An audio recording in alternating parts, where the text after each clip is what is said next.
Hello guys, आइए हम आज डिस्कस करते हैं level of teaching. Level of teaching पे कुछ क्वेश्चन होंगे। जैसे फर्स्ट है memory level of teaching mainly concern with क्या understanding of principle, recall and fact and information, critical thinking and application knowledge. जैसे कि हमने लास्ट क्लास में पढ़ा कि memory level of teaching generally recall के लिए यूज़ किया जाता है, रिकॉल और फैक्ट, जहाँ पर हम चीज़ों को रिपीट करते हैं।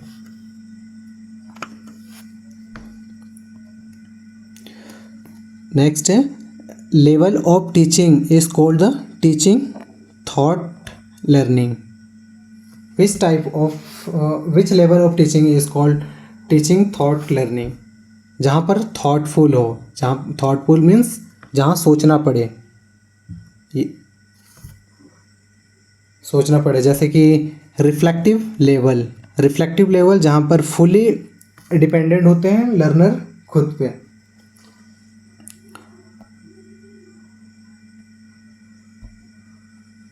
Next, who propose the three level of teaching. Memory level, understanding level and reflective level. ये किसने प्रपोज किया था? मॉरिस एल बिगेज ने। In which level of teaching the teacher most dominant and learner most passive? कौन से level of teaching में जहाँ पर टीचर मोस्ट डोमिनेंट होते हैं, जहाँ पर टीचर का रोल कम सबसे ज़्यादा होता है, टीचर का रोल टोटली टीचर पे डिपेंड होता है।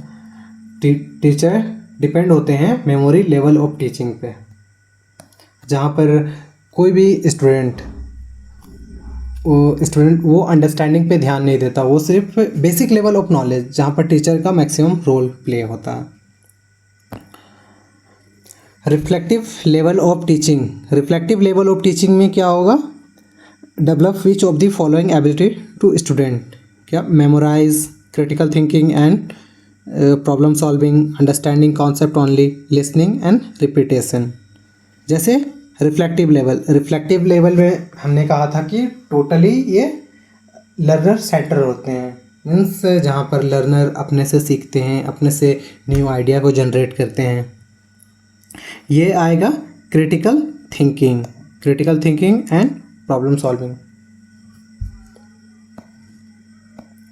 Next, arrange the level of teaching in ascending order from lowest to highest. जहाँ लोवेस्ट टू हाईएस्ट से अरेंज करना है, इसके बीच में क्या होगा? Understanding memory, reflective understanding memory understanding reflective, memory reflective understanding. क्या होगा? फर्स्ट होता है हमारा मेमोरी लेवल, उसके बाद होगा understanding level, then reflective level. Answer C. In which level of teaching does learner get opportunity to discriminate between the positive and negative? Positive और negative के बीच में किस लेवल ऑफ टीचिंग में डिस्क्रिमिनेट करते हैं? नेगेटिव पॉजिटिव को समझने के लिए कौन सा लेवल लगता है? अंडरस्टैंडिंग लेवल, जहाँ पर स्टूडेंट समझता है कि क्या सही है क्या गलत है, वो होगा understanding level. Autonomous development, a level of teaching primarily aims at autonomous means खुद से ही ध्यान देते हैं।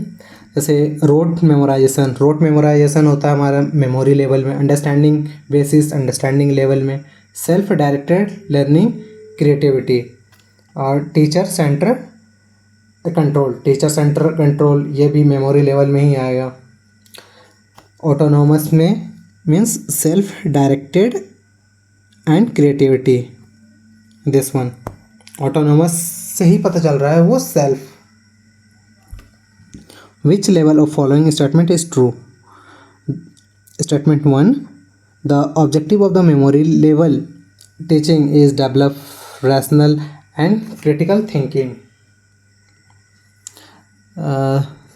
Statement 2, the objective of the reflective level of teaching is develop independent thinking and decision making. दोनों में से क्या होगा?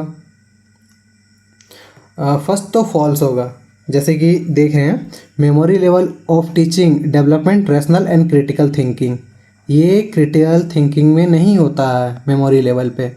मेमोरी लेवल में जनरली रिकॉल करते हैं, रिकॉल। और क्रिटिकल थिंकिंग किस में आता है? ये आएगा हमारा रिफ्लेक्टिव लेवल में। The objective of reflective level teaching development independent thinking and decision making, ये सही है reflective.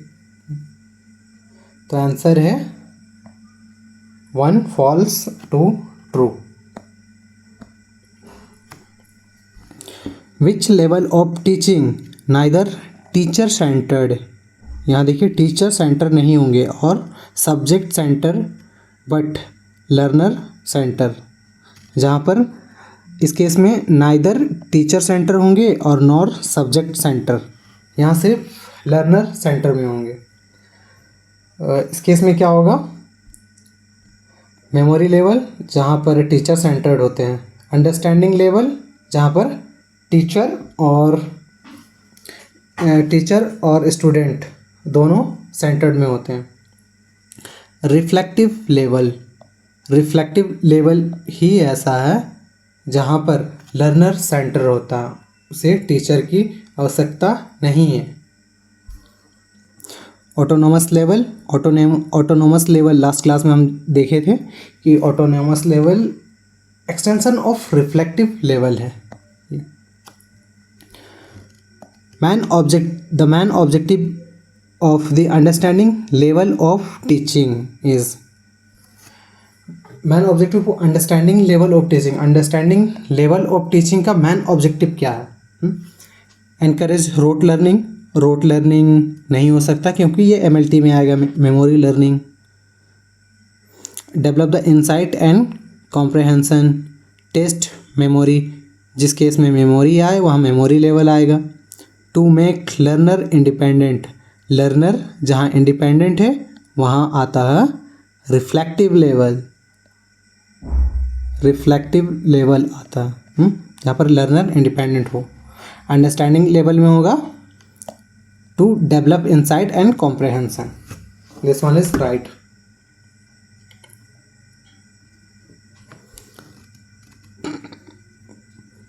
Which level of teaching is known as the teaching of recall, जैसे यहाँ मेमोरी लेवल, ये सिंपल है। Which of the following is not यहाँ कहा गया, which of the following is not characteristic of memory level of teaching, memory level of teaching में कौन सा नहीं आएगा? Passive learner participations, drill and practice, जैसे हमें पता है ये लर्नर पार्टिसिपेशन ये आएगा मेमोरी लेवल में, ये भी आएगा, और रोट लर्निंग, ये तीनों आता है मेमोरी लर्निंग में। And this one is answer, जो डिस्कवरी एंड इंक्वायरी, ये रिफ्लेक्टिव लेवल में आएगा।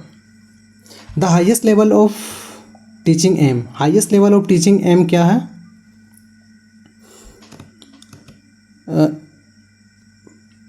अंडरस्टैंडिंग एंड एप्लीकेशन, ये तो अंडरस्टैंडिंग लेवल में आएगा। Creative and self learning ability, memorisation of fact, presentation skills, ये आता है हमारा अंडरस्टैंडिंग लेवल में। मेमोराइजेशन मेमोरी लेवल में, प्रेजेंटेशन स्किल ये होगा,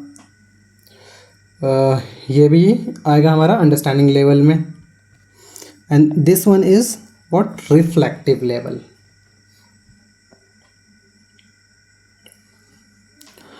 At which level of the teaching does learning become the lifelong and self-regulated? यहाँ दो चीज़ों का ध्यान रखना है, पहला है लाइफ लॉन्ग, सेकेंड है सेल्फ रेगुलेटेड।